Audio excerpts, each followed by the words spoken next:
ফিলিস্তিনের গাজায় ইসরায়েলি বাহিনীর নৃশংস হামলার প্রতিবাদে বিশ্বব্যাপী ক্লাস এবং পরীক্ষা বর্জন কর্মসূচির সাথে একত্রতা জানিয়েছে ঢাকা বিশ্ববিদ্যালয় সহ অন্যান্য বেসরকারি বিশ্ববিদ্যালয়। এ খবর নিয়ে ব্র্যাক ইউনিভার্সিটির সামনে থেকে যুক্ত হচ্ছেন সহকর্মী মোহন ইসলাম।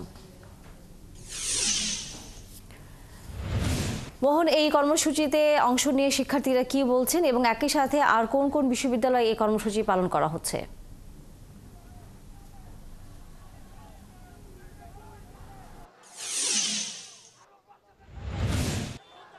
তানিয়া, আপনি জানেন যে গাজা তথা প্যালেস্টাইনে যে ইসরায়েলি জেনোসাইড চলছে, গণহারে মানুষ হত্যা করছে, গাজাকে একটি মৃত্যুপুরীতে পরিণত করেছে চলমান যে জেনোসাইডের মধ্যে কিন্তু সারা বিশ্বে কিন্তু তার বিরুদ্ধে আপনার এক ধরনের প্রতিবাদ জেগে উঠেছে ইসরায়েলের বিরুদ্ধে। এবং তার অনুযায়ী কিন্তু বাংলাদেশে কিন্তু আজকে বিভিন্ন বিশ্ববিদ্যালয় সহ বিভিন্ন শিক্ষা প্রতিষ্ঠান আপনার নো ক্লাস নো ওয়ার্কের যে ঘোষণা, সেই ঘোষণার মধ্য দিয়ে কিন্তু আপনার আজকে কর্মসূচি পালন করছে। আমরা ব্র্যাক ইউনিভার্সিটির সামনে আছি। এর আগে আমরা ঢাকা বিশ্ববিদ্যালয়ে ছিলাম, সেখানে পরীক্ষা বর্জন করা হয়েছে, ক্লাস বর্জন করা হয়েছে।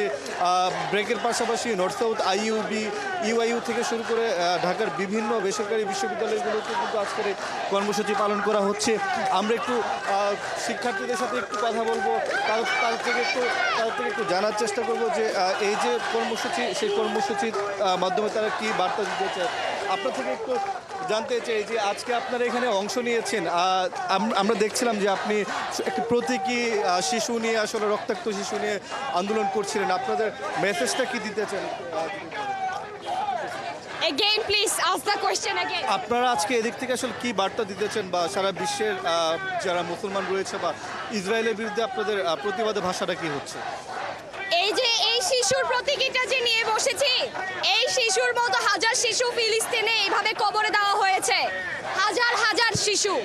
এই ধরনের শিশুকে আপনি বলছেন যে ওরা কোনোভাবে থ্রেটেনিং, এটা কোনো থ্রেটেনিং এর কিছু না। এখন ওরা শুধুমাত্র ওদের পাওয়ার খাটাতে চাচ্ছে ফিলিস্তিনদের উপর, পুরো বিশ্ববাসীর মুসলিমদের উপরে।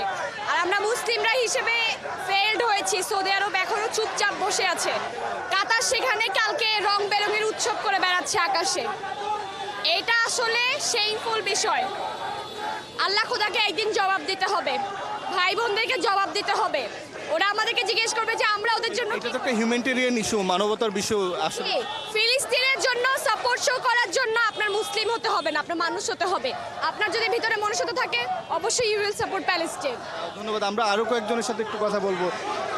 আপনার থেকে যদি একটু জানি, আপনারা আজকে এই ইসরায়েলের বিরুদ্ধে এখানে বসেছেন, দাঁড়িয়েছেন প্যালেস্টাইনের পক্ষে, জানতে চাই এদিক থেকে আপনারা কি বার্তা দিতেছেন, বা ইসরায়েলের বিরুদ্ধে আপনাদের ভাষা কি হবে আসলে আজকে? ইসরায়েল প্যালেস্টাইনকে অনেক বছর ধরে টর্চার করে যাচ্ছে, তাদের মানুষদেরকে, নিরীহ মানুষদেরকে তারা মেরে ফেলছে। এই নিয়ে বিশ্ব নেতাদের কোনো কথা নেই। বিভিন্ন বড় বড় দেশ যারা নিজেদেরকে হিউম্যান রাইটসের শান্তির বাহক হিসেবে দাবি করে, যারা নিজেদেরকে লিবারেল বলে, নিজেদের সভ্য বলে, সেই দেশগুলো এই ইসরায়েলকে ফান্ডিং করছে, এই হত্যাতে সাহায্য করছে। এটা একটা প্রতীকী আমাদের কাছে। এইরকম প্রতীকী হলেও প্যালেস্টাইনে এই মুহূর্তে হাজার হাজার বাচ্চা এইভাবে মারা গেছে। অনেক ধন্যবাদ আপনাকে। তানিয়া, যেমনটা শুনছিলেন, আসলে শিক্ষার্থীরা বলছিল যে প্যালেস্টাইন গাজায় যে আপনার ইসরায়েলের দ্বারা যে পরিমাণ মানুষ হত্যা হচ্ছে, যে পরিমাণ শিশু হত্যা হচ্ছে, সেগুলোর বিরুদ্ধে তারা দাঁড়িয়েছে এবং সেই প্রতিবাদ তারা চালু রাখবে। তানিয়া, ধন্যবাদ মোহন ইসলাম। নিশ্চয়ই আমরা ফিরবো। অন্যান্য বিশ্ববিদ্যালয়ের শিক্ষার্থীরাও এই গণহত্যার বিরুদ্ধে নানা ধরনের কর্মসূচি পালন করছেন, নিশ্চয়ই আমরা সে খবর জানবো।